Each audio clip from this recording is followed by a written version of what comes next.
What if the pain you feel when someone leaves is not about them at all? What if what hurts is not loss, but something inside you collapsing? Why does letting go feel like dying, even when you know staying hurts? Why does the body panic when the mind says it's over? What exactly is being torn apart when a connection ends?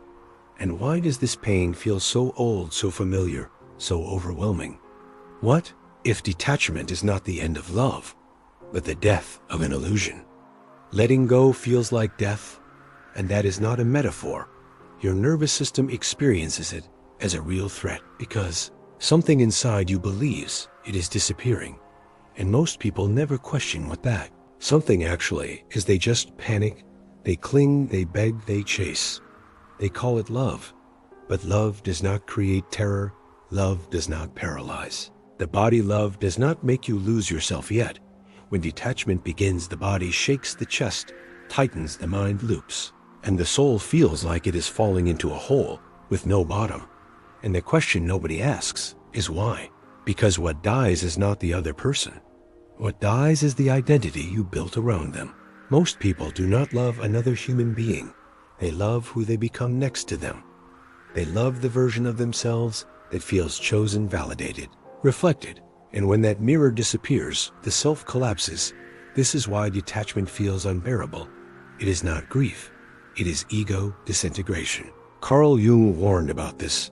Long before modern psychology gave it names, he understood that the psyche attaches not only to people, but to symbols, roles, projections, and fantasies. And when those symbols disappear, the unconscious reacts as if survival itself is at risk. Your mind tells you, I cannot live without them. Your body believes it, and the body always reacts faster than reason.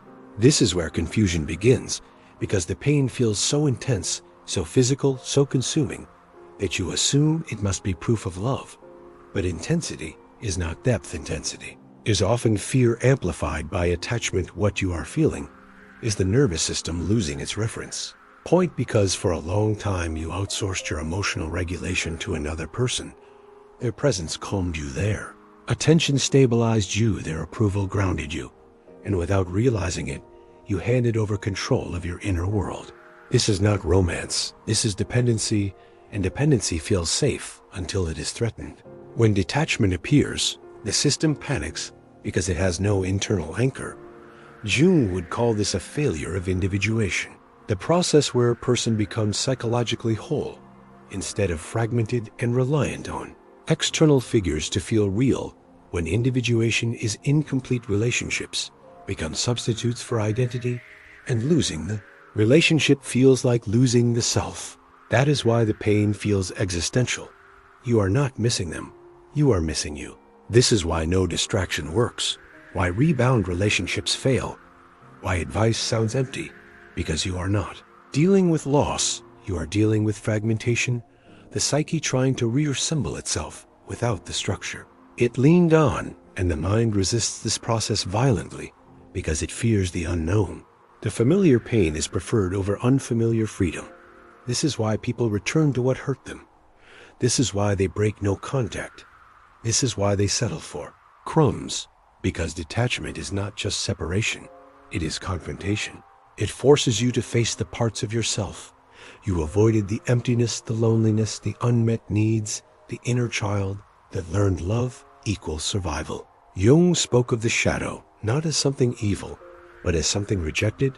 An attachment often forms where the shadow is ignored. You attach to avoid facing what lies inside you. Letting go removes the distraction, and suddenly you are alone with yourself. This is where many turn back, but those who stay, those who sit with the discomfort, discover something unsettling. The pain begins to change. It loses its sharpness. It becomes information. It reveals patterns, beliefs, childhood wounds, and false identities that were never questioned before. Detachment becomes a mirror, and what it shows is not pretty, but it is real. You see how much of your self-worth depended on being wanted. You see how often you abandoned your truth to be chosen. You see how love became negotiation, and this realization hurts more than the loss itself. But this is the turning point, because once you see that the pain is not about the other, you stop chasing You stop romanticizing suffering. You stop calling anxiety passion. You start reclaiming parts of yourself that were given away unconsciously. And slowly the system recalibrates.